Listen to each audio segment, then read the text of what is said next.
Great Scott. Great Scott. Great Scott.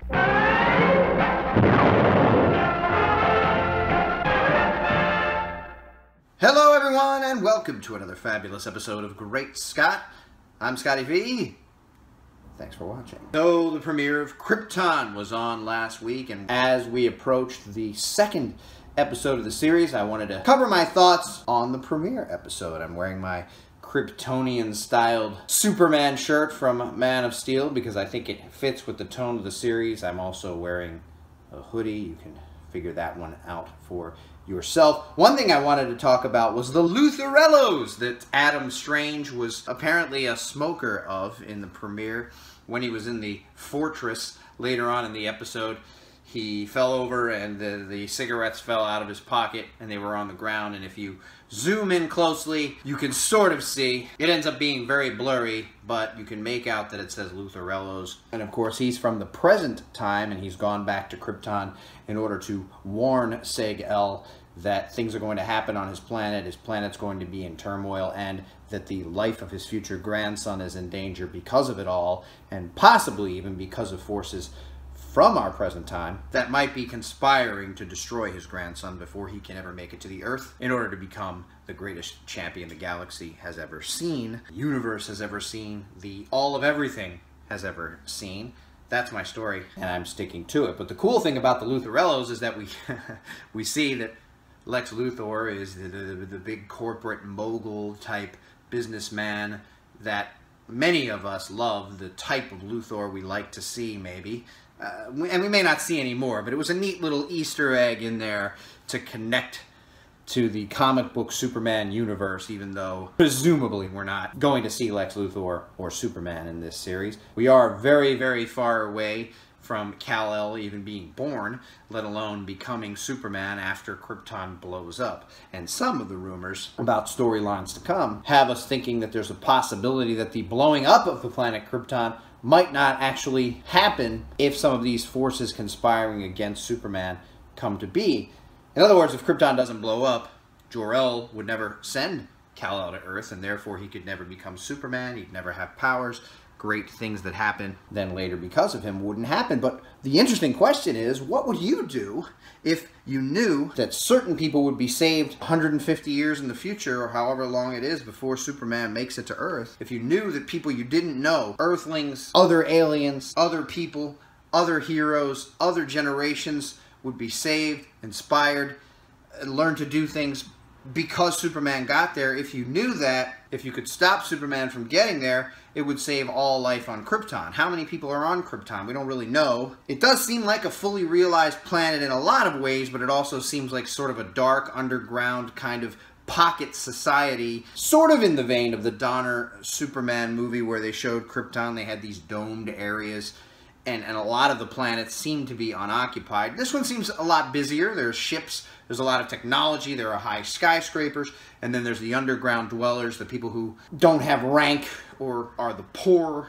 and then there's the upper echelons, but we haven't yet seen really the inner workings of the outside city. We've seen a lot of stuff going on down under the surface, and we've seen the council chambers. So I'm wondering, is the world populated with 7 billion people, or is it populated with a couple 100,000 or 1,000, or how many people do we really see? And I don't feel like any interpretation of Krypton in live action or animated really has ever shown us a fully populated, living, breathing world. Now, to their defense, a lot of times when we see Krypton, it's very close to the end, so maybe they have already wasted, destroyed, and run out of all the resources needed to keep a thriving population going, because they don't normally cover this era of Krypton. They want to get to the destruction of the planet, the sending of Kal-El, and then the becoming of Superman so that they can get to the story. Even in Man of Steel, where we saw a little bit more, it was at the end, so eruptions were happening. I believe the population had been limited, so I'm wondering if there ever was a time that Krypton was thriving and that there were billions and millions of, millions and billions and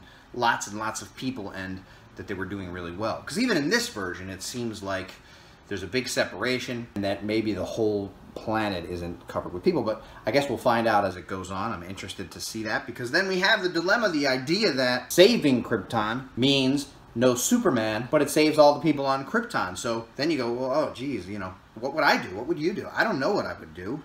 I guess maybe if I could analyze all the data and I found out that by Superman coming, this many more million people would be saved versus this many more million people would die on Krypton. It's hard to know what the best decision would be. It's an interesting thing if they really do delve into that, and it sounds like they're going to, but the episode itself, I thought was really cool. I thought it was serious. I understand now why Sci-Fi was the one to pick it up as opposed to CW, which I was saying before, it seems like CW would be the better place. CW is very light, very goofy, very smiley and happy and jokey, which is the exact opposite of the film universe.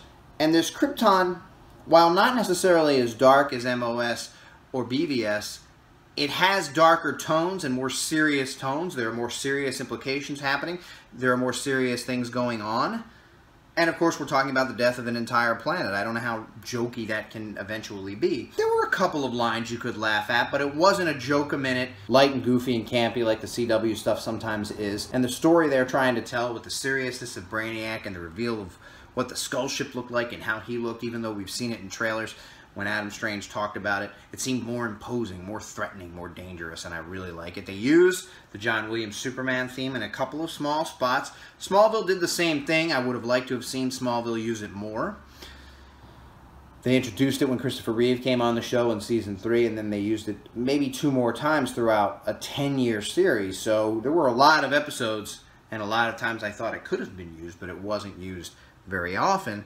I feel like they're probably going to do that here, although they're tying the main Superman theme into the crest and the idea of the family L, not just Superman. Here we have this very heroic, uplifting theme, and it makes you feel great when they play it. I think part of the reason they choose to play it is because they know people are looking for it. They know people complained when it was Hans Zimmer and not the John Williams theme in the recent films.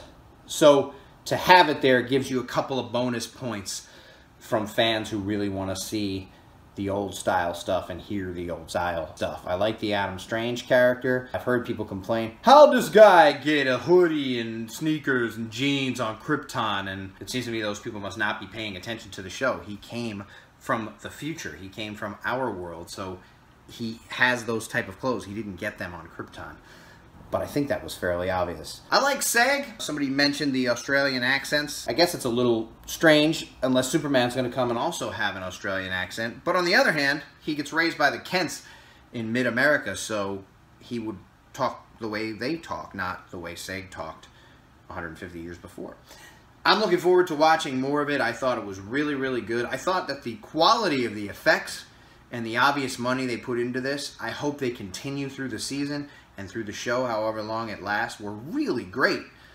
It really impressed me like a movie. It just looked really good. It's not the sci-fi of old. It's not the sci-fi you might have been worried about or I might have been worried about. It looks like they've really turned a corner and that maybe Krypton is going to be the way to establish themselves as a serious sci-fi storytelling network. Thanks everybody for watching, and remember, you have to find the fortress.